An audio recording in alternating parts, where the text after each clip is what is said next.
Buenas noches. Me faltó saludar a algunos que otros, pero la mayoría, gracias a Dios, los pude saludar. Pero qué lindo es poder cantar juntos y reunirnos a la hora del Señor. Es una alegría festejar cada semana la resurrección de Jesús, su victoria frente a la muerte, frente al pecado y la salvación que hemos recibido a través de Él. Acompáñame a Hechos 21. Te recuerdo que llevamos un tiempo, es la prédica número 71 de Hechos. Podrían haber sido más, podrían haber sido menos, pero llevamos un buen tiempo ya acompañando a los apóstoles en su desarrollo como siervos del Señor y por otro lado cómo el cristianismo va avanzando y buscando, más que buscando, va consolidándose, ¿no? Y hoy vamos a hablar de la madurez espiritual. Cuando el Evangelio avanza, una de las pruebas más difíciles no son las persecuciones externas, sino las tensiones internas. Y el pasaje que vamos a ver hoy, Hechos 21, 17 al 26, nos muestra a Pablo regresando a Jerusalén después de años de ministerio en los cuales el Señor ha bendecido mucho su trabajo ministerial entre los gentiles. Y aunque Pablo está llevando una ofrenda de amor de otras iglesias hacia la iglesia de Jerusalén, le aguarda, le espera, lamentablemente en Jerusalén, rumores, comentarios incorrectos, murmuraciones, sospechas y potencialmente problemas más grandes. Al mismo tiempo sabemos que el Espíritu Santo ya le avisó tanto a él como al resto de la iglesia de que a partir de Jerusalén Pablo iba a sufrir. Y lo que vamos a ver no es un apóstol combativo, haciéndose ver, imponiéndose como autoridad, sino un siervo realmente maduro, que sabe cuándo ceder y cuándo sostener esas convicciones que tienen que ser innegociables. Hoy vamos a ver cómo Pablo responde con humildad y con sabiduría a situaciones de tensión dentro de la iglesia y ver qué implicancias prácticas tiene para nosotros hoy, para la iglesia de hoy, ¿sí? Hoy vamos a observar 4 facetas de la madurez espiritual. Y al avanzar por el relato, al avanzar por la prédica, te invito a preguntarte, ¿esto refleja mi conducta, refleja mi carácter, refleja mi actitud con la iglesia? Porque siempre tenemos que pensar de esa manera, ¿verdad? Ver si esto está haciendo un reflejo en nuestra vida para afirmarlo y si no es así, para corregirnos. Y teniendo en cuenta que Romanos se escribió aproximadamente en esta parte de la vida de Pablo, te voy a invitar a leer Romanos mientras vamos haciendo Hechos, pero en particular en relación a este pasaje, te invitaría a leer Romanos 14, así que si mañana podés recordar, leer Romanos 14 para ver cómo lo que Pablo va a vivir en esta tensión entre cosas en las que tiene que ceder y cosas en las que no va a ceder, cómo lo expresa en Romanos 14. Coincide perfectamente Romanos 14 con lo que vamos a leer hoy. Quizás cuando retome Hechos, antes de retomar Hechos, pase por Romanos 14 como prédica, pero de todos modos te invito a leerlo. Vamos a leer el texto de hoy, Hechos 21, 17 al 26. Cuando llegamos a Jerusalén, los hermanos nos recibieron con gozo. Y al día siguiente Pablo entró con nosotros a ver a Jacobo y se hallaban reunidos todos los ancianos, a los cuales después de haberles saludado, les contó una por una las cosas que Dios había hecho entre los gentiles por su ministerio. Cuando ellos lo oyeron, glorificaron a Dios y dijeron, ya ves, hermano, cuántos millares de judíos hay que han creído. Todos son celosos por la ley. Pero se les ha informado en cuanto a ti que enseñas a todos los judíos que están entre los gentiles a apostatar de Moisés, diciéndoles que no circunciden a sus hijos ni observen las costumbres. ¿Qué hay, pues? La multitud se reunirá de cierto porque oirán que has venido. Haz pues esto que te decimos. Hay entre nosotros 4 hombres que tienen obligación de cumplir voto. Tómalos contigo, purifícate con ellos y paga sus gastos para que se rasuren la cabeza y todos comprenderán que no hay nada de lo que se les informó acerca de ti, sino que tú también andas ordenadamente guardando la ley.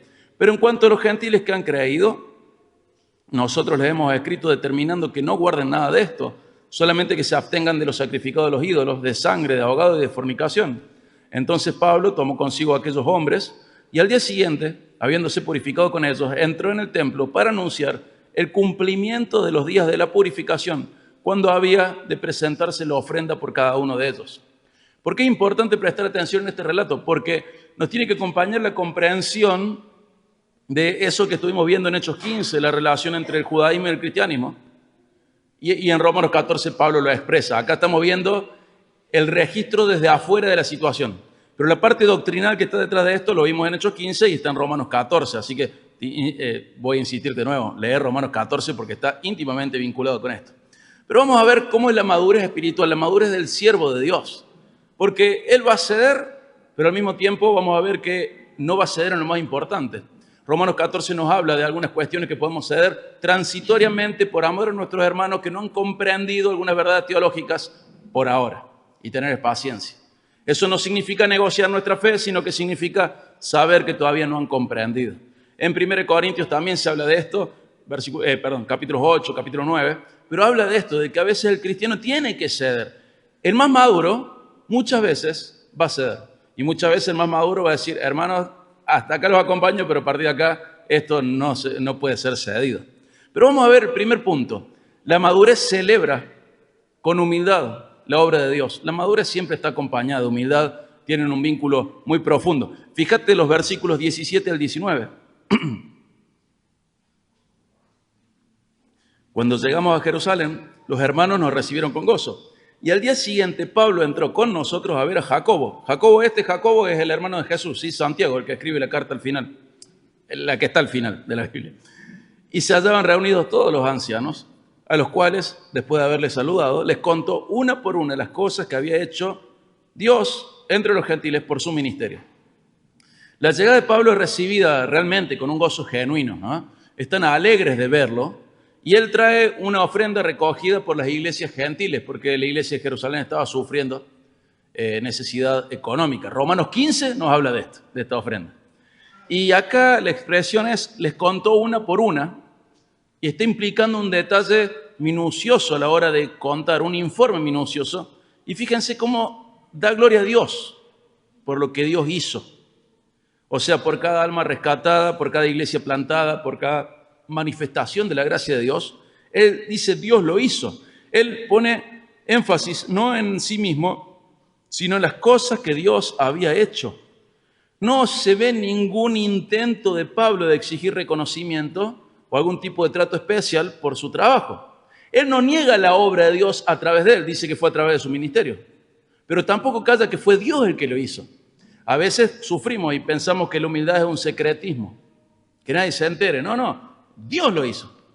Lo hizo a través mío, pero Dios lo hizo. Negar la gracia de Dios sobre uno también está mal. No es humildad, es falsa modestia. Jesús mismo nos enseña en Mateo 5 que tus buenas obras brillen delante de los hombres. ¿Para qué? Para que den gloria al Padre. Los evangélicos llevamos algún tiempo pensando que la humildad es secretismo y hemos perdido mucha trascendencia por eso. Pero la Biblia no nos habla de andar en secreto, sino que nos habla de hacer la buena obra, pero de tal manera que de alguna forma, y muchas veces a través de nuestro discurso, sea evidente que le estamos dando la gloria a Dios. Dios hizo todo esto a través de mi ministerio. Y es lo que está haciendo Pablo. Él es humilde. No se tira abajo para que lo levanten. No se tira abajo en secretismo para parecer más humilde de lo que es, sino que es la humildad justa. Dios lo hizo a través de mi ministerio. No se jacta en los logros humanos. Él más de una vez va a decir que él sabe que es Dios en él obrando. Y él hace una rendición de cuentas. Quiero recordarte que Santiago no era apóstol, era pastor. Sin embargo, él como apóstol, que espiritualmente tiene mayor autoridad, él rinde, y siendo el último de los apóstoles, rinde cuentas a este grupo de hermanos que eran pastores en la iglesia de Jerusalén y estaban liderados por Santiago. La madurez espiritual es humilde y reconoce que la gloria le pertenece al Señor. La madurez espiritual reconoce que el ministerio no es una plataforma de autoglorificación, autosatisfacción o autopromoción, sino que es una oportunidad para magnificar a Dios, para magnificar a Cristo, para glorificarle, ¿sí? Ahora es la hora de aplicar. Cuando se comparten informes del ministerio, al que le tocará son muy pocos, pero ¿quién recibe la atención? No estamos acostumbrados a hacer un reporte de ministerio. Yo tengo que hacer el mío, pero la mayoría de gente no lo hace. Pero cuando hablas de lo que vos haces, ¿destacas lo que Dios hizo o destacas lo que vos hiciste? ¿En dónde pones la luz? O sea, no está mal que digas que se hizo a través tuyo, pero ¿en dónde vos corre el reflector? ¿En que Dios lo hizo a través tuyo? Gracias a Dios pudiste servirle. O el reflector está sobre cuánto sufriste para que eso sea hecho. No está mal hablar incluso que hayas sufrido por hacerlo. Pero el tema es que en la balanza tiene que desequilibrarse hacia el lado de Dios, para que Dios sea quien sea la gloria. Asegurarnos de que quede claro que Dios lo hizo, no que nosotros lo lograste. La iglesia madura, esto también forma parte de la aplicación, que es algo que le pasa a la iglesia de Jerusalén. Una iglesia madura se alegra por los frutos en otros contextos culturales. No ve a las otras iglesias como rivales o con desconfianza, sino que se alegra de que Cristo es proclamado y glorificado a través de otros también. Yo quiero poner una ilustración porque es algo que pasa a veces entre iglesias, a veces entre pastores y a veces entre hermanos, pero ¿viste cuando un vecino progresa demasiado rápido? Que decía, algo raro debe haber, vende droga. De una. Le fue bien a tu vecino, ya, vende droga. Pero siempre sospechamos lo peor, algo raro hizo, algo raro debe haber. O sea, ¿por qué este progresa? ¿Qué le pasó? ¿De dónde salió? Y no estamos entrenados, en realidad nuestro corazón caído siempre se lleva a pensar mal. Pero es increíble que nos suceda con algo similar cuando vemos un ministerio florecer, ser fructífero. Se enciende una alarma en nuestra mente, seguramente que no son tan bíblicos. Seguramente que le dicen lo que la gente quiere oír. Seguramente que algo raro hay, de algún lado sacan los recursos. Seguramente no dicen, no son honestos, no dicen todo lo que pasa, algo raro debe haber. Pero eso no es la actitud, esa no debe ser la actitud de una persona madura, ni de una iglesia madura. Una iglesia madura debe pensar, qué lindo cómo Dios obra, sin mi permiso, a través de otros, sin usarme a mí, sin preguntarme, sin que no tenga nada que ver. A veces queremos ser el pupo de la obra de Dios en la tierra. Decir, bueno, pero ¿por qué a ellos les toca y a mí no? ¿Por qué florece tanto el otro ministerio y el mío no? ¿Por qué el Señor se glorifica tanto en los otros? Lo importante es eso, que Dios sea glorificado. Él sabe en quién trabajar, cómo trabajar, cuándo trabajar. Él sabe, Él está en control. Pero tenemos que ser una iglesia madura y personas maduras que nos alegramos por el bien que Dios hace, aunque no sea a través nuestro. En vez de pensar lo peor, pensar qué bueno que el Señor esté obrando a través de otras personas. Y no sentirnos menos por eso. No tiene nada que ver con nosotros, no importa cómo nos sintamos. No sintamos nada más que alegría por ver a Dios siendo glorificado a través de otros. La falta de alegría por la obra de Dios a través de otros es una señal de inmadurez espiritual. Si vos no te alegras por lo que Dios hace a través de otros, es porque espiritualmente sos muy inmaduros. Por lo menos espiritualmente, emocionalmente también y de un montón de maneras también. La falta de alegría por la obra ajena es señal de inmadurez espiritual. Entonces tenemos que preguntarnos, ¿realmente nos produce gozo la obra de Dios cuando Él obra a través de otros? O sea, Señor, ¿cómo no me tocó a mí? ¿Por qué no me usaste a mí? Señor, ¿quién te crees que sos? ¿El dueño de la mies? Alégrate que el Señor usa a otros. Alégrate que el Señor usa a otros. Y lo usa de manera perfecta. El Espíritu Santo trabaja sin pedirte permiso. Alégrate cuando veas que Dios es glorificado a través de otros. ¿Ves que es Dios obrando o sentís que es tu hermano compitiendo? ¿Qué tema ese, no? Vemos al otro y decimos, cuando el Señor lo usa, ¿es Dios obrando o es mi hermano compitiendo? Cuidado, y ni hablar de otra iglesia. Gloria a Dios de que existen cada vez más iglesias. Nunca podría quejarme de la cantidad de iglesias que haya. Pero en la otra cuadra hay una. Gloria a Dios, hacen falta más. Que haya una por manzana, no me importa. Que estén llenas todas. Gloria a Dios que hay más iglesias, que hay para elegir. Qué lindo vivir en Córdoba, Tierra Santa. 452 años hoy de aniversario. Decir qué lindo que haya tantas iglesias y poder elegir la que nos guste, donde estemos cómodos. Cada una tiene sus matices. Cada una tiene sus cosas a crecer, a madurar, a arrepentirse. Pero qué lindo es poder alcanzar esa madurez y decir, gloria a Dios de que hay tantas iglesias. En vez de querer que las cosas sean diferentes, decir, bueno, qué lindo es ver la obra de Dios en otros lados. Aunque haya diferencias mínimas doctrinales, no son nuestros enemigos, son nuestros hermanos. Es Dios obrando a través de otros. Necesitamos revisar nuestro corazón y rogar de que de una manera genuina, sincera, honesta, podamos decir lo que dice el Salmo 115:1. No a nosotros, Señor, no a nosotros, sino a tu nombre la gloria. A eso tenemos que apuntar. Ese es un corazón sano, un corazón maduro.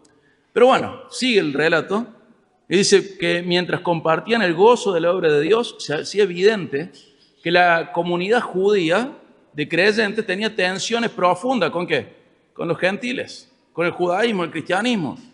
Entonces, fíjense los versículos 21, capítulo 21, versículos 20 al 22, y vamos a ver que la madurez también sabe reconocer estas tensiones y no reacciona con orgullo. Ya hablamos de la madurez humilde, celebra la obra de Dios, en realidad voy a hablar de la humildad, no, celebra la obra de Dios o señala la obra de Dios.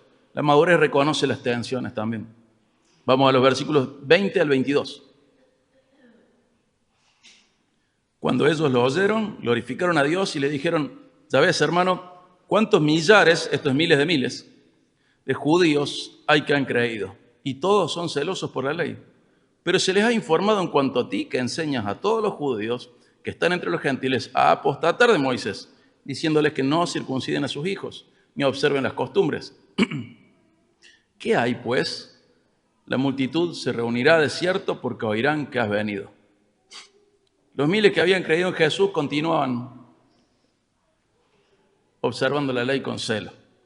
Acá dice, bueno, puede ser, en realidad en griego dice decenas de miles, pero te está mostrando un movimiento masivo de conversión de judíos al cristianismo.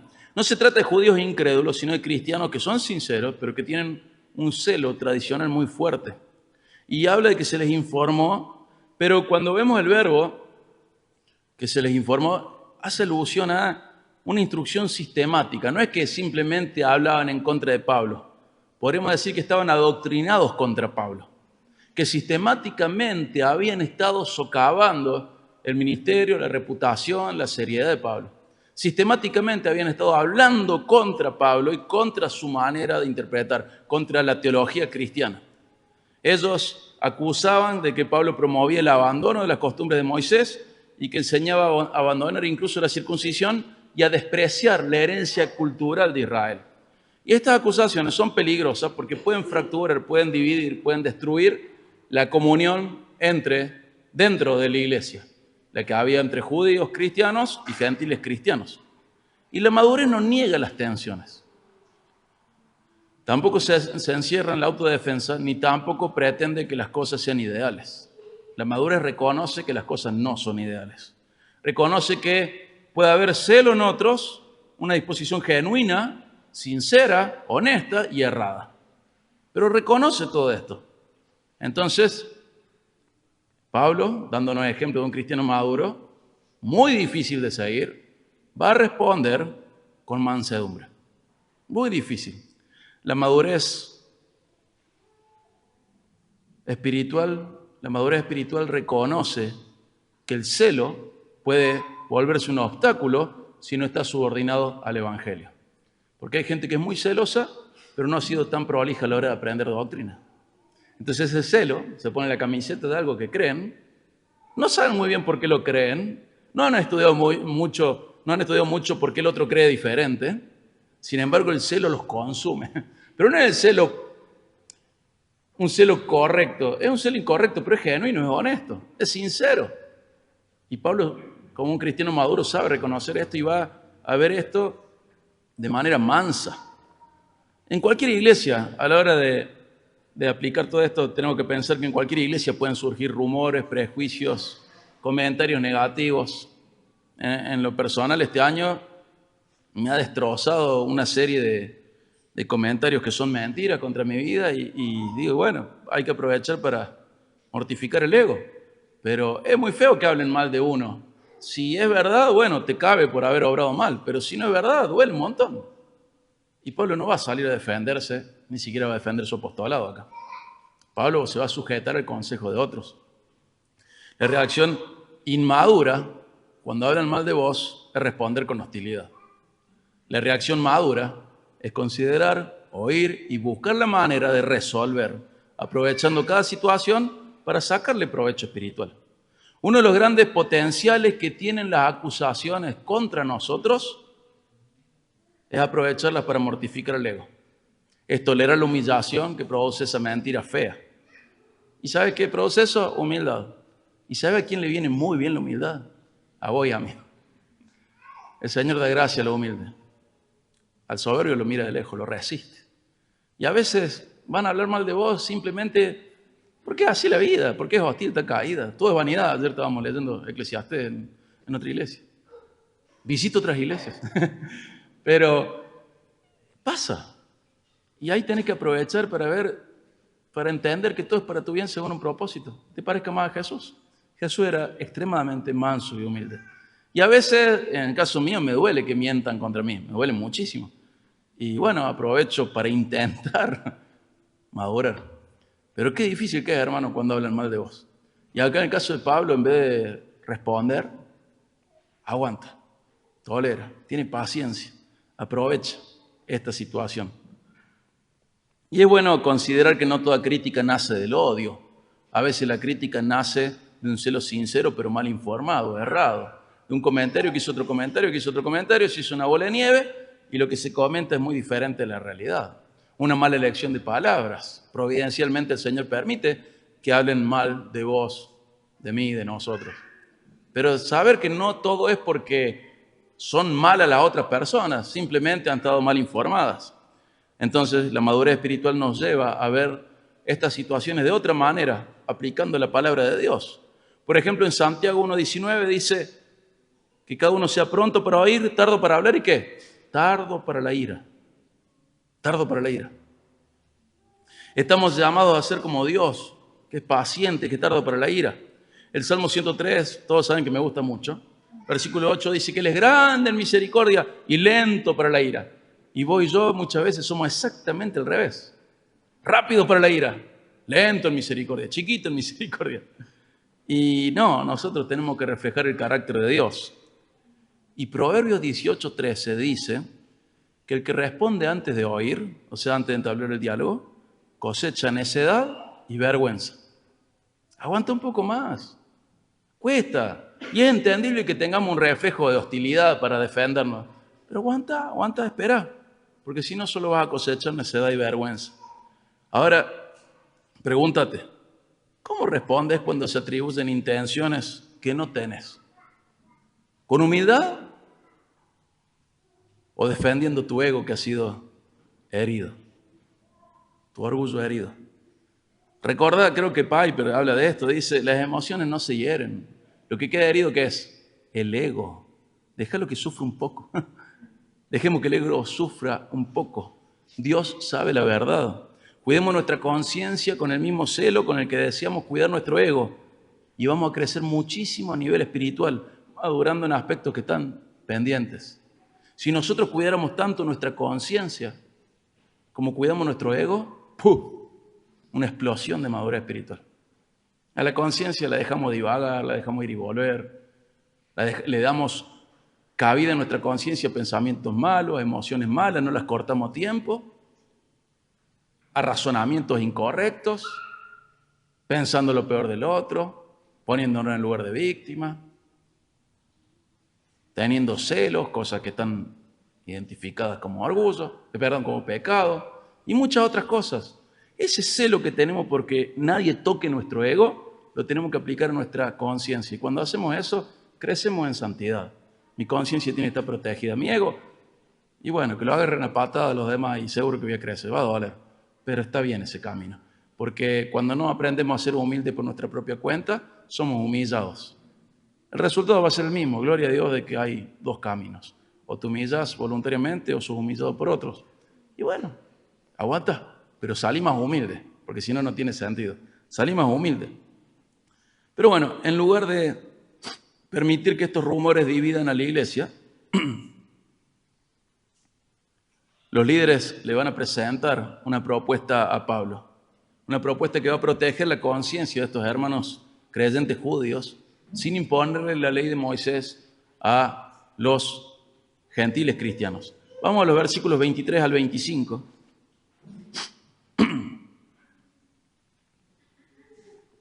Y vamos a ver el tercer punto. La madurez cede en lo secundario para conservar la unidad. O sea que la madurez espiritual cede en las cosas secundarias, ¿para qué? Para conservar la unidad. ¿Sabes cuántas veces hace falta esto en los equipos ministeriales? Tienes que aprender a ceder. Has puesto esto que te decimos, hay entre nosotros 4 hombres que tienen obligación de cumplir voto. Tómalos contigo, purifícate con ellos y paga sus gastos para que se rasuren la cabeza. Y todos comprenderán que no hay nada de lo que se les informó acerca de ti, sino que tú también andas ordenadamente guardando la ley. Pero en cuanto a los gentiles que han creído, nosotros les hemos escrito determinando que no guarden nada de esto, solamente que se abstengan de los sacrificados de los ídolos, de sangre, de ahogado y de fornicación. Este es el pasaje que nos indica esto, la madurez cede en lo secundario para conservar la unidad. El voto probablemente era el nazareo, no nazareno. Nazareno es el nacido en Nazaret. Nazareo es otra cosa. Por ejemplo, Sansón era nazareo y Jesús era nazareno porque era identificado con el gentilicio Nazaret, aunque no haya nacido ahí, pero era identificado de esa manera. Tenemos que comprender que este voto está, posiblemente si es está mencionado en número 6, reglamentado ahí. Incluye la abstención de vino, no poder cortarse el pelo y un sacrificio al concluir todo esto. Y la propuesta era que Pablo participara con estos hombres en el rito de purificación. ¿Por qué? Porque Pablo venía del mundo gentil. Entonces, para entrar al templo, ¿qué tenía que hacer? Purificarse. Entonces, adelante todo el mundo que lo vieran a Pablo, no con un espíritu combativo contra la ley de Moisés, sino diciendo, bueno, vamos a entrar al templo, lo voy a hacer de esta manera para no ofender a nadie. ¿Te recuerda esta expresión, para no ofenderles, te recuerda algún cuadro de otra persona en otro lugar? Bueno, el mismo lugar en realidad. Jesús en el templo. Le dice a Pedro, Pedro, ¿los hijos del dueño de la casa tienen que pagar impuestos por la casa? No. Diciendo, yo soy el hijo del dueño del templo. ¿Yo tendría que pagar impuestos en el templo? No. ¿Y Jesús qué hace ahí? Para no ofenderles vamos a pagar el impuesto. Fíjate esta madurez espiritual que se ve muy claramente en Jesús. Yo recuerdo, la primera vez que entendí esto fue como, oh, estoy haciendo todo mal, estoy ofendiendo a todo el mundo. Les voy a demostrar a todos los viejos legalistas que somos libres en Cristo. Y andaba chocando con todo el mundo por el tipo de música que me gusta hasta el día de hoy, por cómo me gusta vestirme, aunque ya no me visto igual justamente por esta razón, por un montón de cosas. Y mira, y sí, y sabía Biblia y servía al Señor, pero andaba chocando con todo el mundo para mostrar la libertad que tengo en Cristo. Y leo ahí que Jesús dice, para no ofenderle. Pero Jesús está cediendo. La humildad es mansa y cede. Lo más importante de esa interacción no iba a ser mostrarles en ese momento que Jesús era el Hijo de Dios. En ese momento, según los propósitos de Dios, lo importante era no ofenderles. Y acá Pablo va a hacer lo mismo. Para no ofenderles, va a hacer un rito de purificación. Y no solo eso, sino que va a pagar los gastos de los otros 4. ¿Para qué? Para que públicamente se muestre que él no está abiertamente contra la ley de Moisés en el sentido en el que le acusan. Sabemos que él no está a favor de la ley en el sentido de generar salvación o santificación, pero no es la acusación que tenía. No es una cuestión de apostasía, de renegar a la parte de decir, bueno, le doy la espalda a Dios. O una cuestión, no, esto va en otra dirección. Entonces Pablo va a demostrar respeto por la ley sin predicarla como requisito de salvación. O sea, él no va a decir, bueno, hermano, volvamos atrás, lo de Hechos 15 fue un error, lo que estoy escribiendo ahora en Romanos 14 está mal, sino que va a decir, bueno, voy a ceder, voy a pagar el rito de purificación, va a poner plata de su propio bolsillo para los otros, y él también va a hacer un rito de purificación. Pero no está diciendo esto que es un acto o un requisito de salvación. Es un acto en el que él no busca ofender, así como Jesús pagó el impuesto para no ofender. Pero doctrinalmente es neutro. El versículo 25 nos recuerda lo de Hechos 15, que la fe no depende de la ley ceremonial.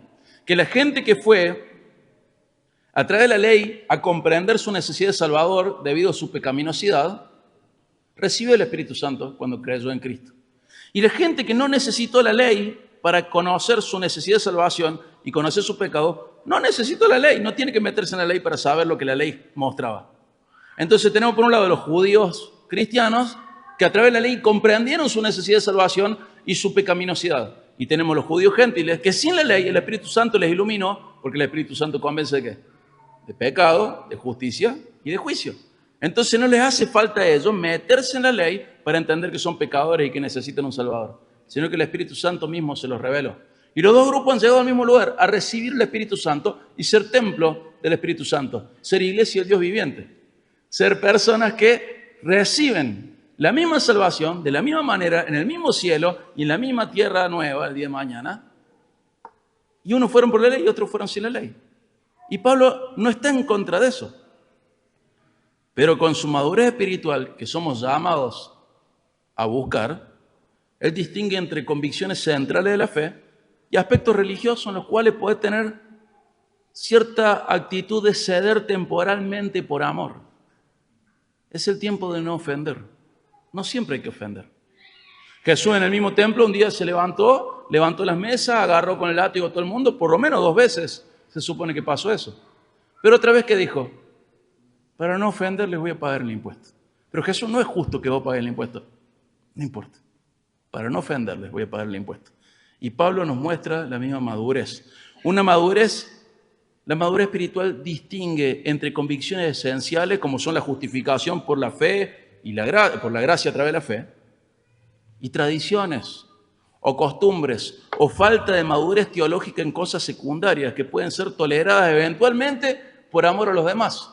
Tampoco se le llamaba a Pablo vivir pagando el rito de purificación o vivir purificándose en el sentido tradicional de la ley.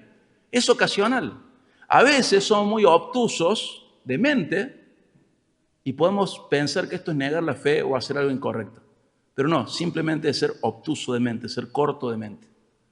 Tenemos que aprender a tener esta cintura que no está ofendiendo a Dios y que temporalmente cede a cuestiones secundarias, esperando el tiempo en el cual la madurez va a llegar y las cosas van a ser diferentes. A veces somos muy quisquillosos con nuestra vida y no nos permitimos ceder en cosas secundarias, porque quiero repetir esto, pero no decir las otras palabras que son sus sinónimos, obtusos de mente, cortos de mente.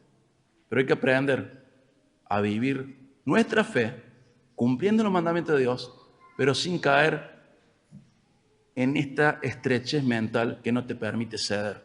Y por otro lado, no seamos tan rápidos en juzgar a aquel que sí tiene esta madurez espiritual, que puede ceder temporariamente en algunas cuestiones por amor a otros, para no ofenderles. Un ejemplo que se me ocurre ahora, y no quiero ofender a nadie, pero si fuéramos a una iglesia en donde hoy se usa la mantilla, ¿qué vamos a ir a hacer? Vamos a usar la mantilla. No vamos a ofender a nadie. No es nuestro llamado ofenderles en eso. No, pero les quiero mostrar que interpretaron de otra manera Romanos 14. Pero, sí. No es nuestro lugar, no es nuestro momento. Vamos para otra cosa. Vamos a usar la mantilla. Nadie está aplaudiendo. Vamos a una iglesia donde nadie aplaude. Bueno, nosotros tenemos que aplaudir más la alabanza. Vamos a una iglesia, nadie está aplaudiendo. Yo voy a demostrar que soy un negro de Harlem y aplaudo, levanto la mano, grito. No, baja. Pero soy libre en Cristo. Sí, pero no viniste a eso. Entonces aprender qué cosas son secundarias.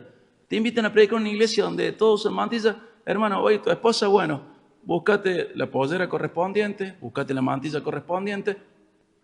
Vas a una cosa en particular, que no es ofenderles. Y no está mal hacerlo. Y te aseguro que cuando esas personas, esos hermanos, salvos por el mismo Espíritu Santo, de la misma familia espiritual, cuando vienen a visitarnos y son maduros, también van a hacer lo mismo que hacemos nosotros. Porque la madurez tiene esta capacidad que hemos visto en Pablo a lo largo de Hechos de ser flexible, de tener cintura, de saber que hay momentos para no ofender. Bueno, quiero leer esto de nuevo, me gustó cómo lo escribí. La madurez distingue entre convicciones esenciales de la fe, como la justificación por gracia a través de la fe. Distingue eso de tradiciones, costumbres y falta de madurez teológica. En cosas que son secundarias y que pueden ser toleradas eventualmente por amor a los demás. No es un llamado a un estilo de vida, es un llamado a algo eventual. Entonces, a la hora de aplicar esto, a veces pensamos que cualquier concesión es cobardía, es falta de celo santo. Pero no es eso. El Evangelio no cambia porque un creyente muestre diferencias en aquello que no es esencial. El Evangelio cambia si lo cambiamos. Pero esto no está cambiando el Evangelio. En la iglesia contemporánea puede surgir debate sobre prácticas culturales, sobre la música.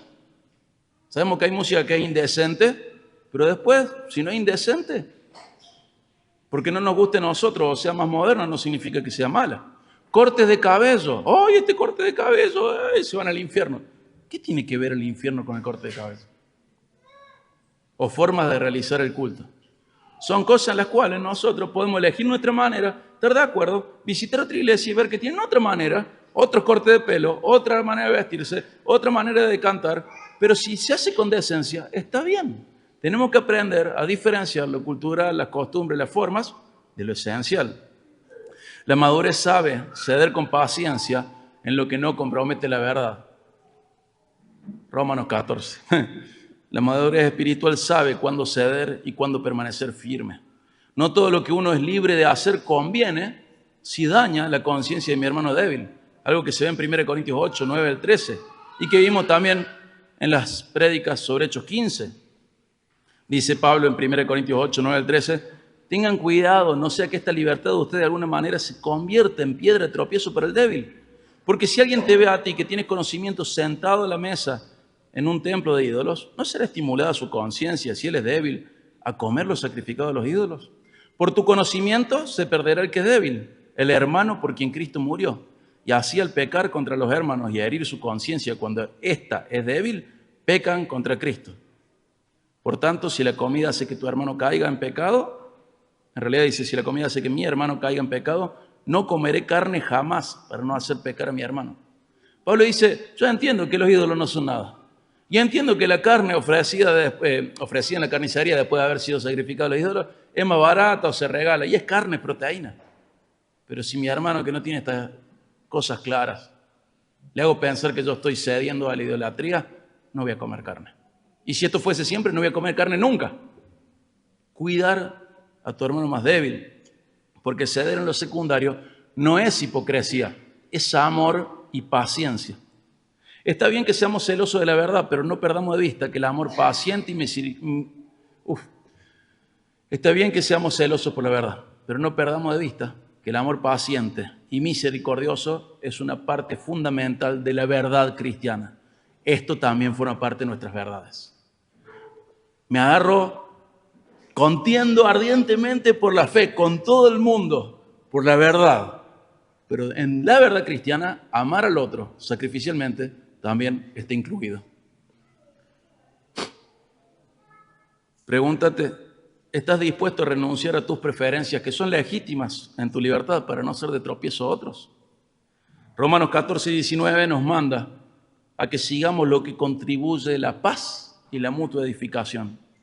Y Romanos 14, 19, lo que leí recién es la conclusión de un capítulo que habla sobre tolerar a los que aún no comprenden bien las libertades cristianas. Y tener presente que temporariamente vamos a tener opiniones diferentes, pero eternamente tenemos al mismo Salvador y pertenecemos a la misma familia.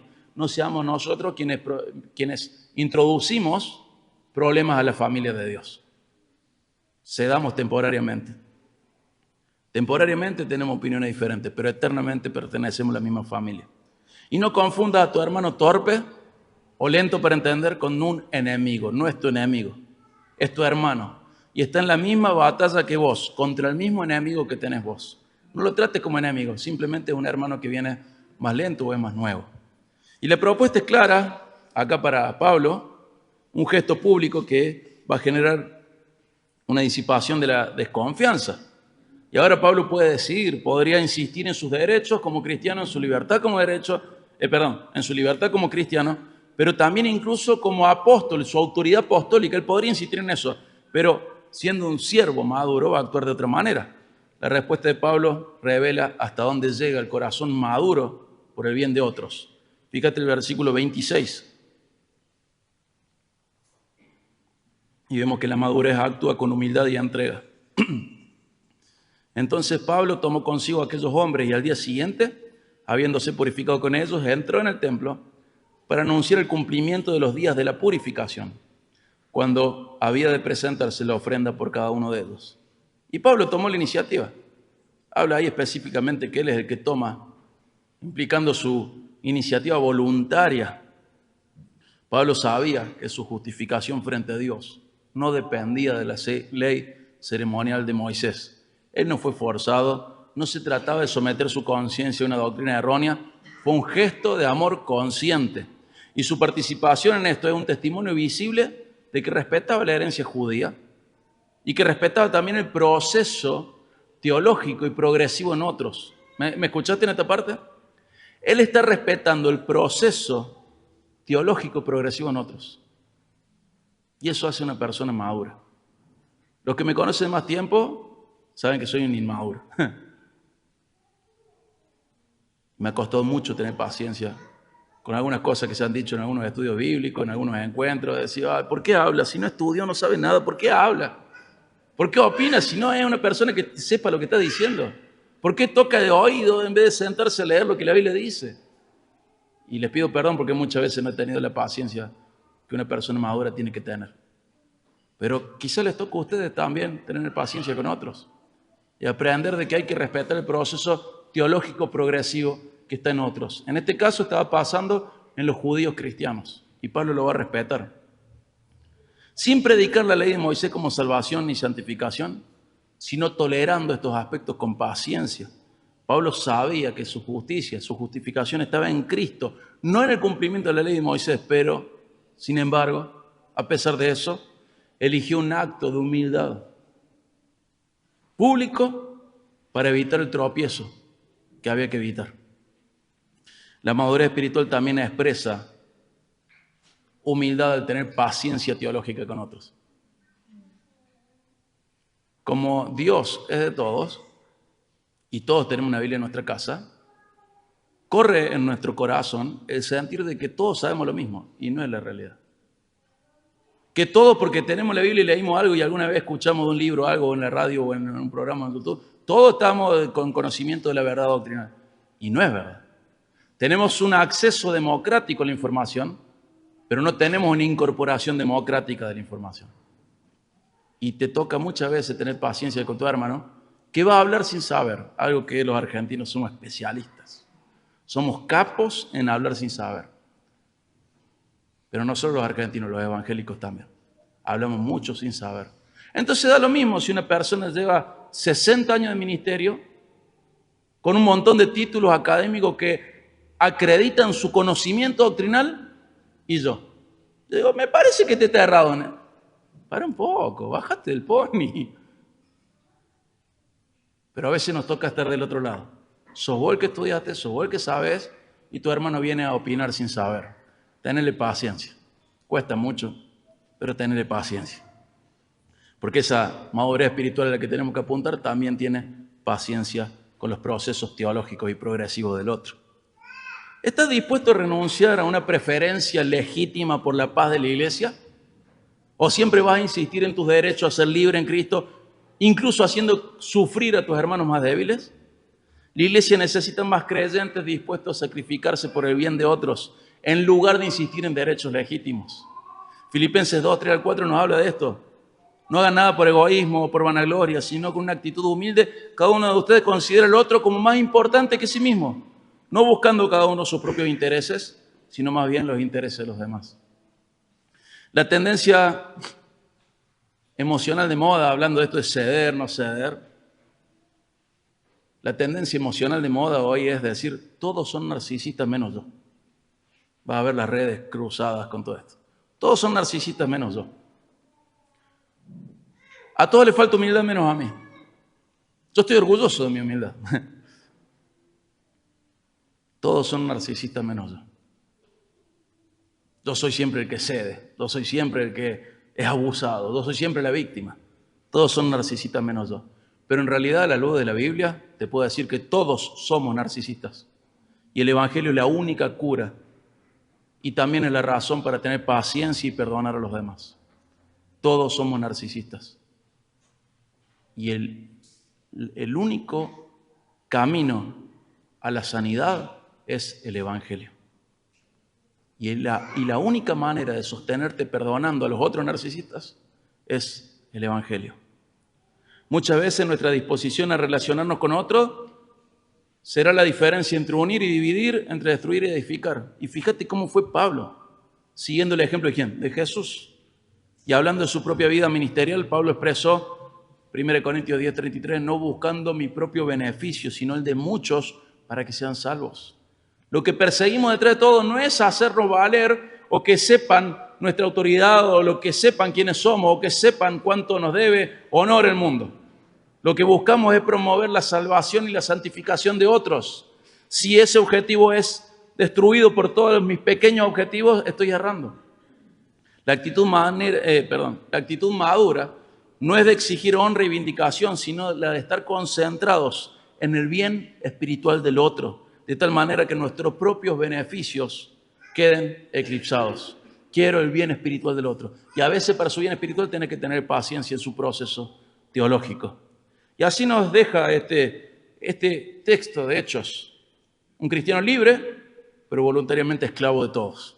Pablo, apóstol, sometido al liderazgo pastoral de una iglesia. El último apóstol, sometido a un grupo de pastores.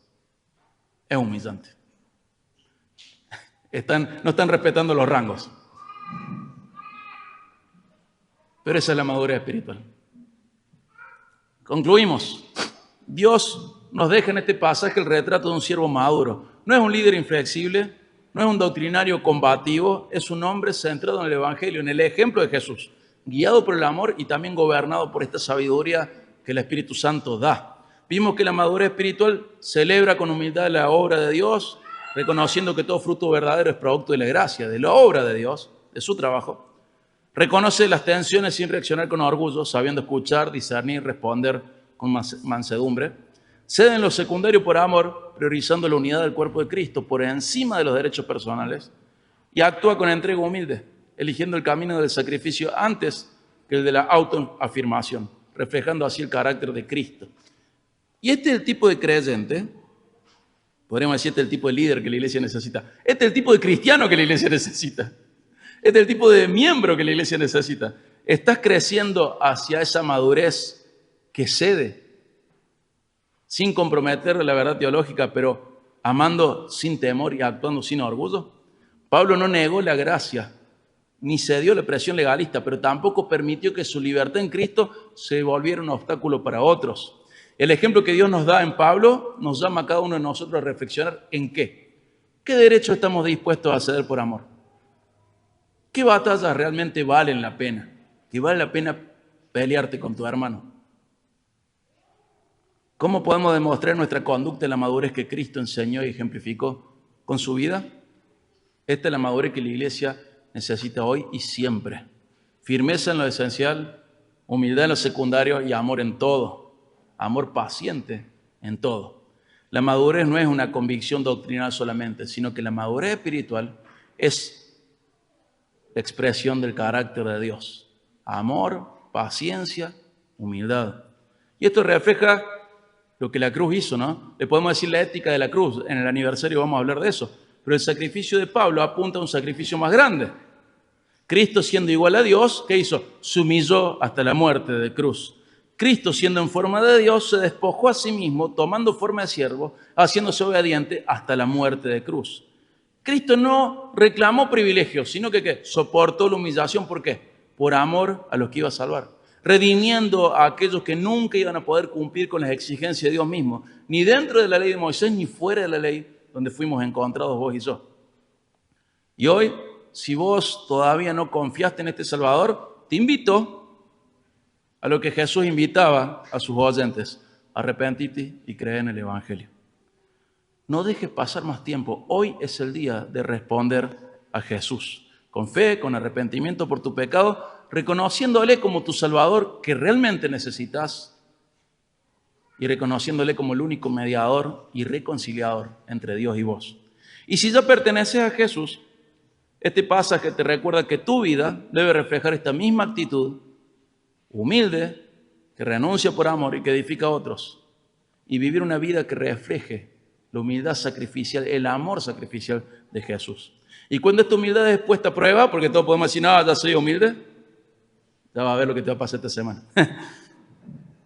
Cuando la madurez sea puesta a prueba, cuando surjan las tensiones, cuando surjan los prejuicios, las diferencias, los chismes, las sospechas, las acusaciones injustas, recordá que en Cristo tenés el poder, el ejemplo y la gracia suficientes para responder como Él respondió, con firmeza en la verdad, pero también con mansedumbre, paciencia y amor. La madurez cristiana, quiero decirte esto, no nace del esfuerzo humano, nace de una vida llena del Espíritu Santo. Es obra de Dios. Y si no la tenés es porque te falta rendirte más al Señor. Entonces, hermanos, no persigamos una madurez para impresionar a los hombres, sino esa que glorifica a Dios, porque Él cambió nuestro corazón. Una madurez que no busca tener razón sobre todo, busca tener fruto. Una madurez que no exige ser comprendida, sino que busca comprender antes de exigir ser comprendida. Una madurez que se humilla para edificar, que se entrega para amar, que se niega a sí mismo por causa del Evangelio, por amor a aquel que se negó a sí mismo. Hermanos, oremos para que el Señor nos conceda ese carácter. Una iglesia llena de creyentes así es una iglesia donde Jesús es glorificado, es una iglesia bíblica. Y una iglesia así, firme en lo esencial, humilde en lo secundario y amorosa en todo, es una iglesia espiritualmente madura. Que Dios nos lleve a esa madurez espiritual por su gracia, pero para su gloria. Amén. Padre, agradecemos el ejemplo que tenemos en Jesús porque Él es por quien todo es sostenido. Es nuestro máximo ejemplo, es el ejemplo perfecto. Gracias porque también nos das un ejemplo imperfecto, el de Pablo. Qué lindo es ver y saber de que el mismo Dios, que vos mismo, que estuviste con Pablo, estás con nosotros. Y que lograste estas cosas en el corazón de Pablo, también las podés lograr en nosotros. Señor, ¿cuánto nos cuesta ceder? ¿Cuánto nos cuesta derribar nuestro pequeño reino para que el tuyo se extienda? Te pedimos, Señor, honestidad, humildad, sinceridad, al ver a nuestro propio corazón. Padre, que nuestra mente no nos lleve a pensar que esta prédica es para otros, sino que cada uno de nosotros la atesore en su corazón y sepa que tenemos que responder y que la falta de madurez espiritual evidencia falta de rendición espiritual. Padre, queremos que seas glorificado a través nuestro, como individuos, como matrimonios, como familias y como iglesia también, Señor. Que seamos bíblicos. Rogamos, Señor, que honremos tu nombre, sometiéndonos a tu palabra, para que vos seas glorificado en nosotros. Gracias, Padre, por tu amor. Gracias, Señor. En el nombre de Jesús, nuestro Salvador. Amén.